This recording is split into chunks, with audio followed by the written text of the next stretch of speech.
नमस्कार दोस्तों, स्वागत है आप सभी का आपके अपने चैनल फैक्ट नॉलेज में। दोस्तों, हाजिर हैं हम आपके सामने एक और नई वीडियो लेकर के।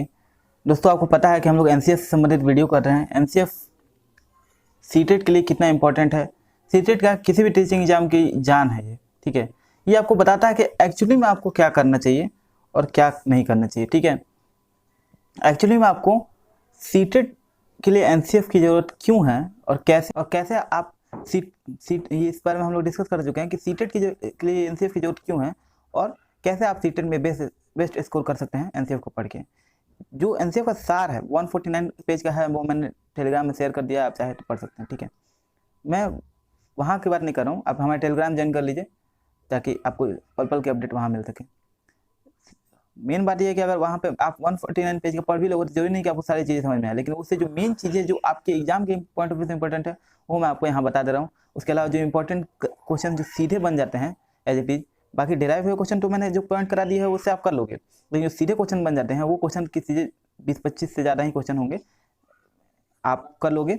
तो आप एक बार कर लिया, आपने वो क्वेश्चन तैयार कर लिए तो सेम वही क्वेश्चन एग्जाम में आएंगे। ऐसा नहीं कि अलग से ड्राइव होने के लिए आप अलग से बना लोगे, लेकिन ये क्वेश्चन सीधे एग्जाम में आते हैं और इसमें से कुछ प्रीवियस ईयर के भी क्वेश्चन हैं। तो देर ना करते वीडियो शुरू करते हैं। हम लोग यहीं पर थे, यहाँ तक हम लोग का हो गया था शिक्षार्थियों की सक्रिय भागीदारी पर केंद्रित। अब हम लोग यहाँ से आगे बढ़ने वाले थे राष्ट्रीय पाठ्यचर्या की रूपरेखा से संबंधित महत्वपूर्ण प्रश्न उत्तर। ये हम लोग आपने देखा था पिछले सीरीज में। तो अब हम लोग यहाँ देख लेते हैं। पहला प्रश्न है हमारा, विद्यालय शिक्षा का अब तक का सबसे नवीनतम राष्ट्रीय दस्तावेज है, यहाँ पर क्वेश्चन मार्क है, इसका मतलब कौन सा है? तो इसका उत्तर हो जाएगा एनसीएफ 2005। ये क्वेश्चन बन सकता है कि विद्यालय शिक्षा का अब तक का नवीनतम राष्ट्रीय दस्तावेज कौन सा है। क्यों? क्योंकि अब आपको पता है कि सरकार से नई शिक्षा नीति लाने वाली थी, जो कि अभी पूरी तरह से लागू नहीं हुई है, ठीक है। तो आपको कंफ्यूज करने के लिए क्वेश्चन बन सकता है। तो आप अभी तक एनसीएफ 2005 ही नवीनतम दस्तावेज है। क्यों? क्योंकि जो आरटी है वो आरटी दस्तावेज नहीं है, शिक्षा का नवीनतम राष्ट्रीय दस्तावेज नहीं है। वो आरटीए बच्चों के लिए है कि बच्चों के लिए शिक्षा का अधिकार के लिए वो बनाया गया है, आरटी, राइट टू एजुकेशन, ठीक है। अगला क्वेश्चन बढ़ते हैं। इस मंत्रालय की पहल पर, इस मंत्रालय या फिर किस ऑप्शन में किस दिया रहेगा, किस मंत्रालय की पहल पर आपको एनसीएफ 2005 तैयार किया गया था? तो मानव संसाधन विकास मंत्रालय। आपको पता है कि एचआरडी मिनिस्ट्री के अंदर ही आता है ये, और मैंने पिछले वीडियो में बताया भी था कि प्रोफेसर यशपाल की अध्यक्षता में कमेटी थी और उन्होंने ही बनाया था, मतलब उन्होंने रिकमेंड किया था। तो मानव संसाधन विकास मंत्रालय यानी एचआरडी मिनिस्ट्री ने ही एनसीएफ तैयार किया था, उनकी पहल पर ही तैयार किया गया था। अगला क्वेश्चन हमारा, किसकी अध्यक्षता में विद्वानों ने एनसीएफ 2005 तैयार किया? तो प्रोफेसर यशपाल। मैंने बताया अभी, हम लोग ये सब डिस्कस कर चुके हैं कि प्रोफेसर यशपाल थे, उन्होंने उनकी अध्यक्षता में ही विद्वानों ने तैयार किया था, ठीक है। अगला क्वेश्चन है हमारा, तो एनसीएफ 2005 का प्रमुख सूत्र क्या है? एनसीएफ 2005 का प्रमुख सूत्र क्या है? तो लर्निंग विदाउट बर्डन, यानी कि बिना भार के अधिगम। हम लोग डिस्कस कर चुके हैं इस बारे में कि बच्चों को चाइल्ड सेंटर्ड एजुकेशन देना है और उन पे बर्डन नहीं देना है। मोटी मोटी किताबों पर आधार नहीं बनाना है। आसपास की चीज़ों से रिलेट करके पढ़ सके बच्चा। उनकी अगर कोई भारी चीज़ है, कोई बड़ा ये कर रहे हैं, तो उसको छोटे छोटे पार्ट में डिवाइड कर दीजिए, यानी कि बच्चों पे बोझ ना पड़े, बच्चे एकदम लर्निंग ज्ञान का सृजन कर सके। वो ऐसा ना हो कि बुक में ही उलझ के रह जाए, आसपास की जो चीज़ों से सीखें, ठीक है। अगला प्रश्न हमारा, एनसीएफ 2005 का प्रारंभ रविन्द्रनाथ टैगोर किस निबंध से होता है? तो इसका आंसर हो जाएगा सभ्यता प्रगति। अगले क्वेश्चन पे बढ़ते हैं हम लोग। एनसीएफ 2005 में किस पर बल दिया गया है? तो इसका उत्तर हो जाएगा सपनों के भारत को धरातल पर उतारने की युक्ति, इस पर बल दिया गया है।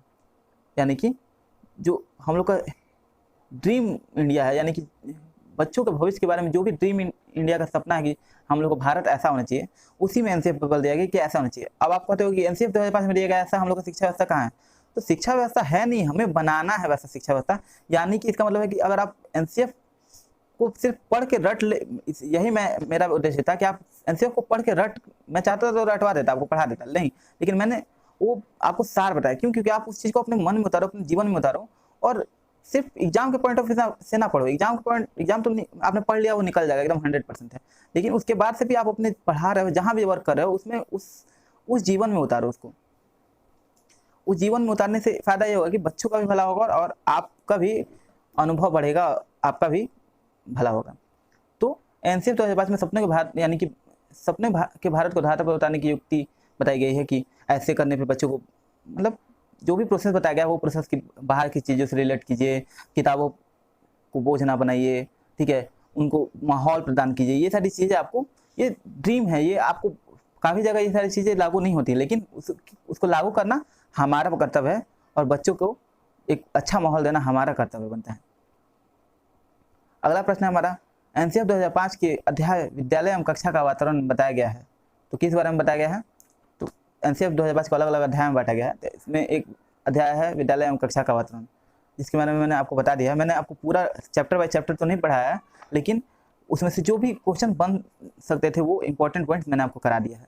तो इस ये क्वेश्चन है, जस्ट जैसा जरूरी नहीं कि ये क्वेश्चन आ ही जाए, लेकिन फिर भी आप कर लीजिए कि वातावरण के ये इंपॉर्टेंट चैप्टर में, ये इंपॉर्टेंट चैप्टर था इसलिए मैंने ये क्वेश्चन उठा लिया है कि वातावरण के एनसीएफ 2005 के विद्यालय और कक्षा का वातावरण में क्या बताया गया है? तो वातावरण के भौतिक एवं मनोवैज्ञानिक आयाम अधिकों को कैसे प्रभावित करते हैं, यही बताया गया है।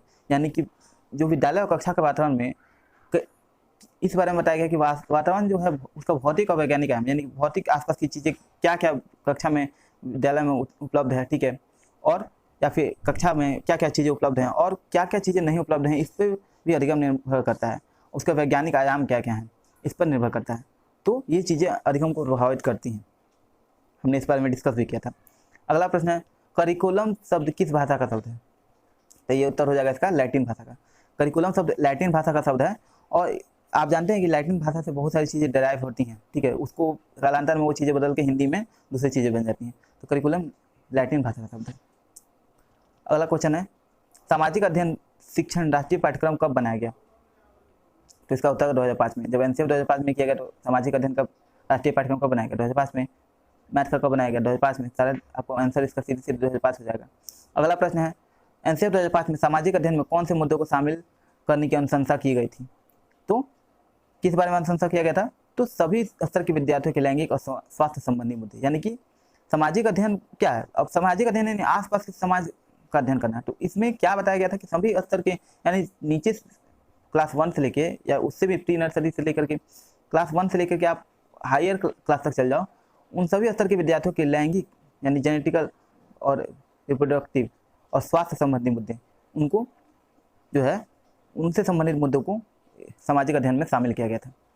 अगला प्रश्न है हमारा, ये प्रश्न है हम लोग का, सभी एनसीएफ 2005 की कार्यशाला कहाँ आयोजित की गई थी? तो एनसीएफ 2005 की कार्यशाला कहाँ आयोजित की गई थी? जो एनसीईआरटी नई दिल्ली में। आपको पता है कि एनसीईआरटी का कार्यालय नई दिल्ली है। अच्छा, जल्दी से आप अगर आप वीडियो देख रहे हैं ध्यान से तो आपको ये पता होना चाहिए और क्वेश्चन पूछ भी देता है, एनसीईआरटी का फुल फॉर्म क्या हुआ? ये ज़रा कमेंट बॉक्स में मुझे बताइएगा, ये आपको हेल्प भी करेगा। और ऐसे ही मैं क्वेश्चन हो सकेगा तो मैं कोशिश करूँगा कि इसी तरह के कुछ क्वेश्चन आपको टास्क में दूँ ताकि आप उसका आंसर कमेंट बॉक्स में बताएं। इससे क्या होगा कि आपको भी एक तरह से, जैसे कि आप भी इंटरेक्ट हो सकेंगे, आप भी एक्टिव हो सकेंगे। यानी ये जैसे कि मैं आपको पढ़ा रहा हूँ, आपको बता रहा हूँ, तो आपने पढ़ा होगा चाइल्ड सेंटर एजुकेशन, यानी मैं जल्द ही आपको मैंने बताया था कि लाइव क्लास भी शुरू करने वाला हूँ। तो इसमें भी मैं लगातार क्वेश्चन पूछूंगा, एक दो क्वेश्चन भी पूछूंगा आपसे। इससे क्या होगा कि आपकी नॉलेज भी मुझे पता चलेगी और आपको किस चीज़ की ज़रूरत है, कैसे मैं अपने में बदलाव कर सकता हूँ, ये भी मुझे पता चलेगा। तो एनसीईआरटी का फुल फॉर्म आप मुझे कमेंट बॉक्स में बताएंगे। अगला क्वेश्चन है, यशपाल शर्मा समिति में कुल कितने सदस्य थे? तो इसका उत्तर हो जाएगा 38। अगला क्वेश्चन है हमारा कि पाठ्यक्रम निर्माण की आवश्यकता क्यों है? यानी कि पाठ्यक्रम करिकुलम जो जिसको कहते हैं हम लोग, उसको करिकुलम का निर्माण की आवश्यकता क्यों है? तो शिक्षा के उद्देश्यों की प्राप्ति हेतु। इसका मतलब क्या है? मैंने सारा चीज़ डिस्कस कर लिया, लेकिन मैं फिर भी आपको क्वेश्चन के आंसर, कुछ क्वेश्चन हैं जिनको आपको समझने में कठिनाई हो सकती है, उसके आंसर को मैं समझा देता हूँ। क्यों, क्या जरूरत है? शिक्षा के उद्देश्य की प्राप्ति हेतु। इसका मतलब कि आप जो शिक्षा का जो उद्देश्य है, शिक्षा का उद्देश्य क्या है कि बच्चों को उनके जीवन में जो भी कठिनाइयाँ आती हैं, जीवन में जो भी आवश्यकता है, उनसे लड़ने हेतु, उनको दूर करने हेतु जो वो अपने आप को सक्षम बना सकें, यही शिक्षा का मुख्य उद्देश्य होता है। ठीक है, वो एक अच्छा व्यक्तित्व का निर्माण कर सकें, ठीक है, ताकि वो एक अच्छा राष्ट्र का निर्माण कर सकें, ये शिक्षा का उद्देश्य है। तो इस उद्देश्य के लिए पाठ्यक्रम निर्माण कर सकते हैं ताकि ये बच्चे स्टेप बाय स्टेप सीख सकें और अपना व्यक्तित्व निर्माण कर सकें। अगला प्रश्न है हमारा कि एनसीएफ 2005 का भाषा फॉर्मूला क्या है? तो एनसीएफ 2005 का भाषा फॉर्मूला है, प्रथम है हिंदी, राष्ट्रीय भाषा या राजभाषा, जो भी आप कहें। तो द्वितीय भाषा है अंग्रेजी। मान लीजिए कि आप हिंदी तो आपको पता है ना, प्रथम भाषा हम लोग हिंदी, या फिर जो भी आपके राज्य भाषा है, आप उड़िया में, उड़ीसा में रहते हो उड़िया, या फिर जो भी आप रहते हो बंगाल में बंगाली, ठीक है। सेकंड भाषा अंग्रेजी हो गई, ये अंतर्राष्ट्रीय भाषा हो गया। ये अंतर्राष्ट्रीय भाषा क्यों, कि ताकि आप अंतर्राष्ट्रीय लेवल पे आप जो भी है अपना विचार व्यक्त कर सको अंतर्राष्ट्रीय स्तर पे, मतलब आपका जो है विकास में बाधा ना हो, आप अंतर्राष्ट्रीय लेवल पे भी अपना विकास कर सको, ठीक है। प्रथम हिंदी राज्य भाषा, ठीक है।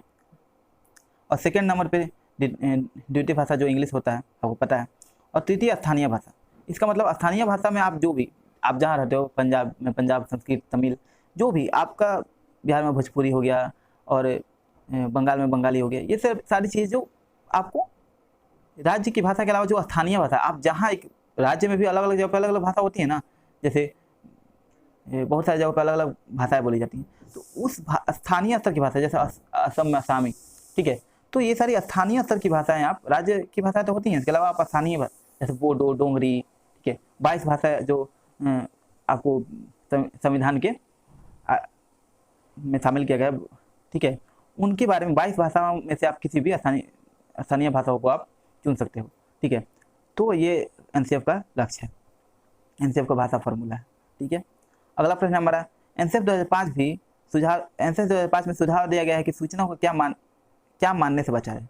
तो सूचना को ज्ञान मानने से बचा है, ये मैंने बताया था आपको, इस बारे में मैंने डिस्कस किया था कि आपको जो है सूचना को ज्ञान मानने देने से बचना है। बच्चों में ये चीज़ विकसित करना है कि वो सूचना को ज्ञान ना माने।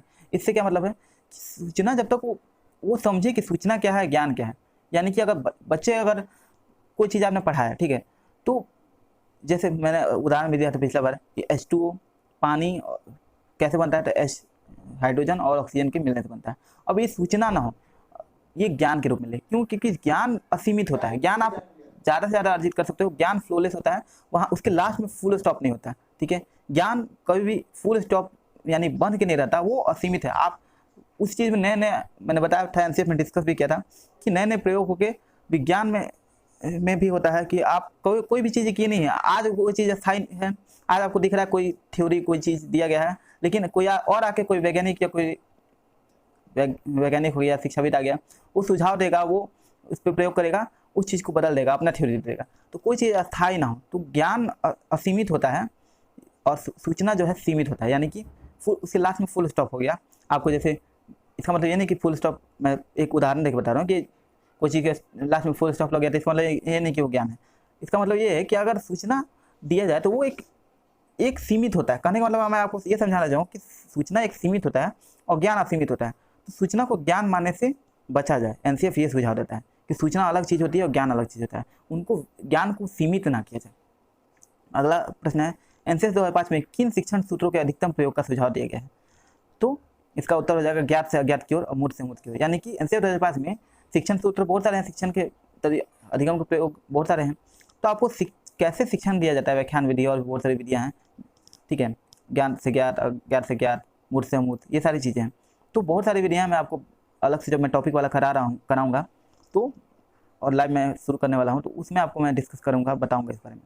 तो एनसीएफ 2005 में इसी सूत्र का प्रयोग किया गया, ज्ञात से अज्ञात की ओर, यानी कि और मूर्त से मूर्त की ओर। यानी कि अब कोई चीज़ ज्ञान की, मान लीजिए कि आपने पढ़ाना शुरू किया, ठीक है, तो ये नहीं डायरेक्ट आपने कैलकुलेशन शुरू नहीं किया। मान लीजिए आपने गुणा करना या कैलकुलेशन करना सिखाना है आपको, तो ये डायरेक्ट आप कैलकुलेशन करना तो नहीं सिखा दोगे। तो आपको पहले मान लीजिए पहाड़ा हो गया, या टेबल, इंग्लिश में आप कहिए तो टेबल आपने सिखाया, टेबल सिखा दिया, और आपने टेबल सिखा दिया, ठीक है, तो पहले आपने टेबल बताया हुआ, टेबल से ही आप डिराइव करके धीरे धीरे छोटे छोटे कैलकुलेशन करना बताओगे, तब बाद में आप बड़े बड़े कैलकुलेशन, ये नहीं कि आपने डायरेक्ट कैलकुलेशन करना बता दिया और उसके बाद से तब आप धीरे धीरे आप कहोगे कैलकुलेट कर करके आप आगे बढ़ जाओ, ठीक है।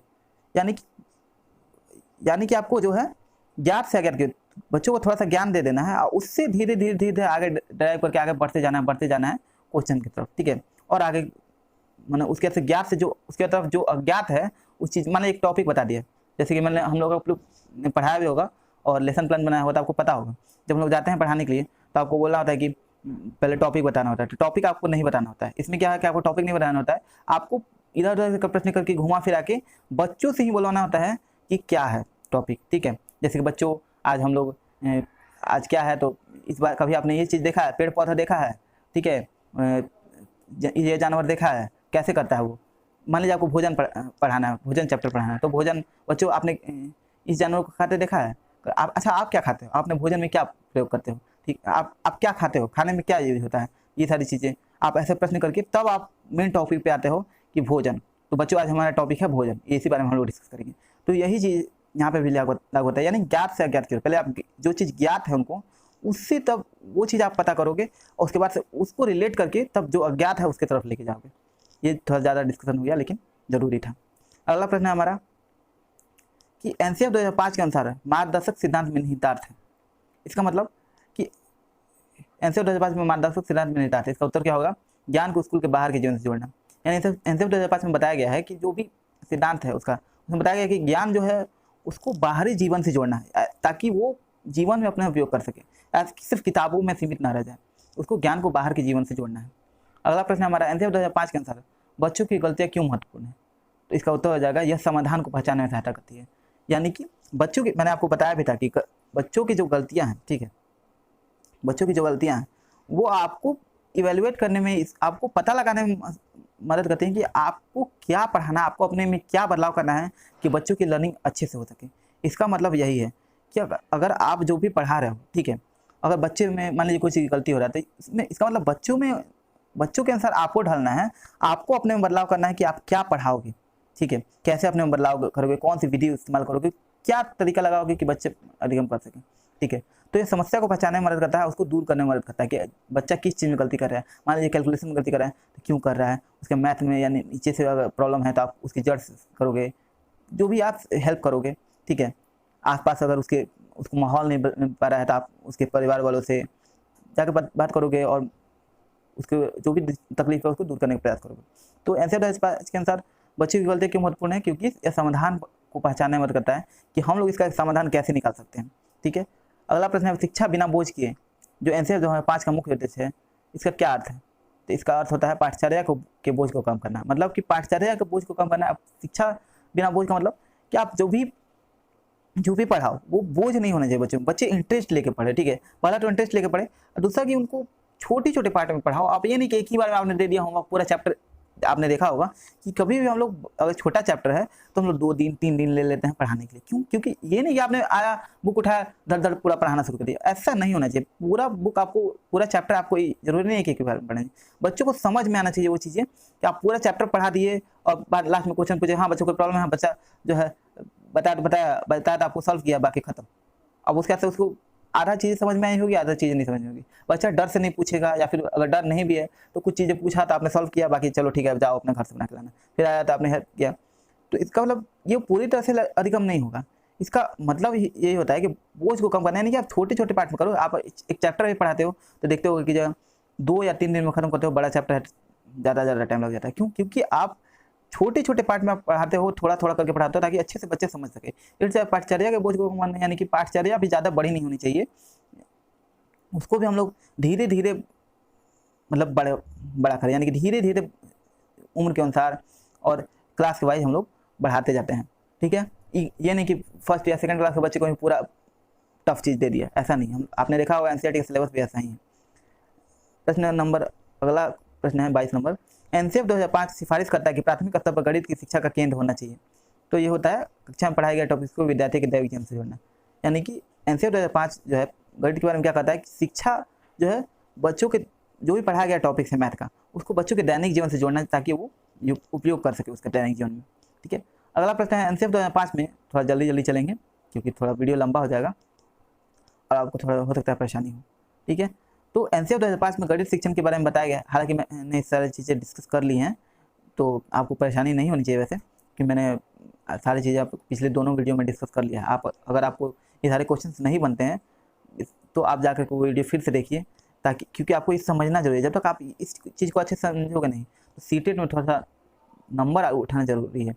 नंबर अगर आपका ज़्यादा नंबर नहीं आएगा परेशानी हो जाएगी। एक चीज़ मैं और आपको बताना चाहता था, थोड़ा सा क्वेश्चन अब ख़त्म ही लगभग, तो मैं एक चीज़ और बताना चाहता था कि अगर आप एनसीएफ का वीडियो आप देख रहे हो, ठीक है, तो इस एनसीएफ से मैंने क्वेश्चन करा दिया, अब आपको प्रैक्टिस करते रहना। मैंने जब मैं क्वेश्चन कराता हूँ तो आप क्वेश्चन करते जाओ, और हाँ आप प्रैक्टिस सेट बनाते हो तो ये कभी भी टारगेट मत लेके चलो कि 90 आ जाना चाहिए मेरा। घर पे अगर प्रैक्टिस सेट सॉल्व कर रहे हो तो 90 आ जाए ये काफ़ी नहीं है, नहीं 90 से ऊपर आना जरूरी है। अगर आपको पास करना है, सिर्फ पास करना है, तो कम से कम 120 नंबर आपके प्रैक्टिस सेट में आना चाहिए। और आपको मेरिट लाना है तो 145 प्लस लाना चाहिए। और आपको सर तो ज़्यादा बड़े बड़े बात कर रहे हैं सर, ऐसा थोड़ा ना होता, 145 प्लस कैसे आ जाएगा? आता है, बिल्कुल आता है। ये सारी चीज़ें प्रैक्टिस की चीज़ है। आप अभी टाइम है, 2 से 3 महीना अभी टाइम है। एग्जाम कब होगा सीटेट का अभी डेट कुछ आया नहीं है, तो अभी टाइम है, ठीक है। आप इसी तरह से लेकर के चलो, टेंशन की बात नहीं है कि आप अभी सर पे एग्जाम तो नहीं है ना, तो आपके पास समय है, तो आप क्वेश्चन ज़्यादा से ज़्यादा प्रैक्टिस करो। आप मैं क्वेश्चन करा रहा हूँ, ठीक है, मैं कोशिश कर रहा हूँ और ज़्यादा से ज़्यादा क्वेश्चन आपको देने की और डिस्कशन करके बताने की, समझाने की, ताकि वो चीज़ें अस्थायी रूप से हो सकें। तो आपको लेके चलना होगा। सिर्फ पास करना है आपको तो कम से कम 120 प्लस होनी चाहिए। और अगर क्यों, अब आपको बहुत से लोग बता रहे हैं कि 100 हो जाएगा, 10 हो जाएगा, मैं दूसरे यूट्यूब चैनल की तरह नहीं करूँगा, बिल्कुल। मैं आपको सीधे स्टैंडर्ड लेकर के चलूँगा, स्टैंडर्ड ही बनाना चाहूँगा आपको। क्यों? क्योंकि सिर्फ आपका लक्ष्य सीटेट नहीं है।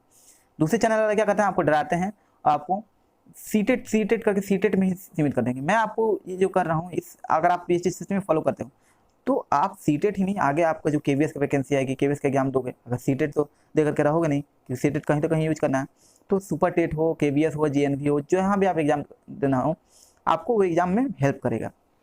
तो अगले क्वेश्चन पर बढ़ते हैं। एनसेट 2005 में गणित शिक्षण में बताया गया कि गणित शिक्षण महत्वाकांक्षी सुगमता में महत्वपूर्ण होना चाहिए। यहाँ महत्वाकांक्षी का मतलब क्या है?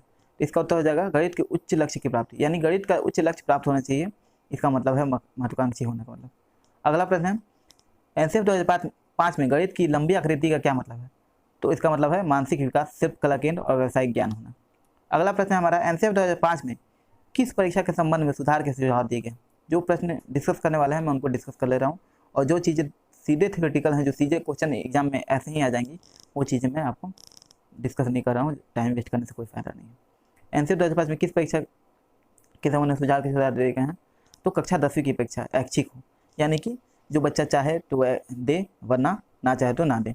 अगला प्रश्न है, एनसीएफ 2005 किस पे बल देती है? तो करके सीखने में, यानी कि लर्निंग बाय डूइंग पे बल देती है। अगला प्रश्न है, एनसीएफ 2005 में कला शिक्षा को विद्यालय में जोड़ने का मुख्य उद्देश्य है? तो क्या उद्देश्य है इसका?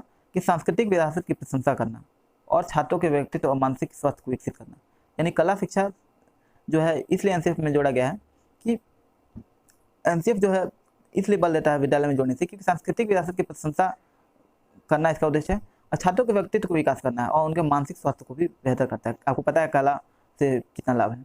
अगला प्रश्न है, एनसीएफ 2005 में गुणवत्ता आयाम शीर्षक के अंतर्गत महत्व दिया गया है?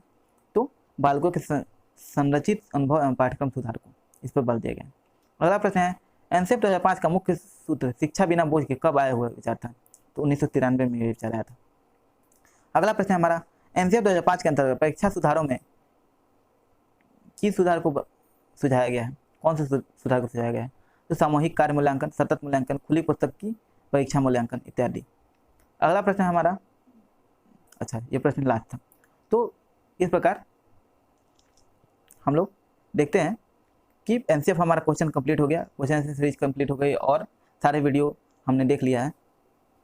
तो दोस्तों उम्मीद करता हूँ कि आपको वीडियो पसंद आया होगा। वीडियो पसंद आया हो तो वीडियो को लाइक कीजिए। वीडियो हमने अच्छे से डिस्कस किया, क्वेश्चन मैं कोशिश किया हूँ मैंने जब मैं ज़्यादा से ज़्यादा क्वेश्चन को डिस्कस कर सकूँ, आपको समझा सकूँ। मैंने डिस्कस किया था, पर फिर भी मैंने क्वेश्चंस कहाँ कैसे पूछे गए ये मैंने डिस्कस करके आपको समझाने की कोशिश की है। कहीं भी कोई भी प्रॉब्लम हो, समझ ना आ रहा हो, आप कमेंट करके जरूर बताएं, अपना प्रॉब्लम बताएं, डिस्कस करें, मैं बिल्कुल आपको समाधान करने की कोशिश करूँगा। और आगे मैं आपको ये भी सुझाव देता रहूँगा, छोटी छोटी वीडियो में आपके लिए लाता रहूँगा, और हर एक वीडियो में आपके लिए डिस्कस करूँगा, कोशिश करूँगा कि आखिर आपने नंबर कैसे बना सकते हैं, कैसे ज़्यादा से ज़्यादा आप मार्क्स गेन कर सकते हैं, आप अपनी परेशानी को दूर कर सकते हैं, तैयारी कैसे कर सकते हैं, क्वेश्चन सॉल्व कैसे करना चाहिए, ये सारी चीज़ें। प्रैक्टिस सेट बनाए तो कैसे बनाए, ठीक है। इसके अलावा मैं आपके लिए जल्द ही लाने वाला हूँ एक सीरीज कि मैंने आपको बताया था और आप अगर फॉलो कर रहे हो तो बिल्कुल, कि आपको पैसेज सॉल्व करना है डेली, या तो डेली पैसेज सॉल्व कीजिए, एक एक पैसेज हिंदी का, एक इंग्लिश का, या फिर जो भी आप लैंग्वेज लिए हो, हिंदी लिए हो तो हिंदी, या फिर जो भी आप रीजनल लैंग्वेज लिए हो उसका पैसेज सॉल्व करो आप डेली, ठीक है। और पैसेज सॉल्व करने के बाद से उस पैसेज को सॉल्व कैसे करना है ये इस पर भी मैं जल्द से जल्द करूँगा, आपको वीडियो लेके आऊँगा, ताकि आप पैसेज एग्जाम में कैसे सॉल्व कर पाओ, ठीक है। खास करके इंग्लिश के पैसेज को सॉल्व करने में लोगों को बहुत परेशानी होती है। हिंदी के पैसेज या फिर आपकी जो रीजनल लैंग्वेज है उसमें तो परेशानी नहीं होती है, लेकिन इंग्लिश के पैसेज सॉल्व करने में काफ़ी लोगों को परेशानी होती है। तो मैं जल्द ही लेकर के आने वाला हूँ, ठीक है दोस्तों। वीडियो को ख़त्म करते हैं। वीडियो पसंद आया हो तो लाइक कीजिए, चैनल को अगर सब्सक्राइब नहीं किया तो सब्सक्राइब कर दीजिए। हाँ, आपको कोई भी सुझाव तो कमेंट बॉक्स में जरूर बताएं। खबरी ऐप का लिंक डिस्क्रिप्शन में दिया है, जाकर फॉलो कीजिए और वहाँ ऑडियो हमारे सारे उपलब्ध हैं, आप आराम से सुन सकते हैं। मिलते हैं अगली वीडियो में। नमस्कार, जय हिंद, वंदे मातरम।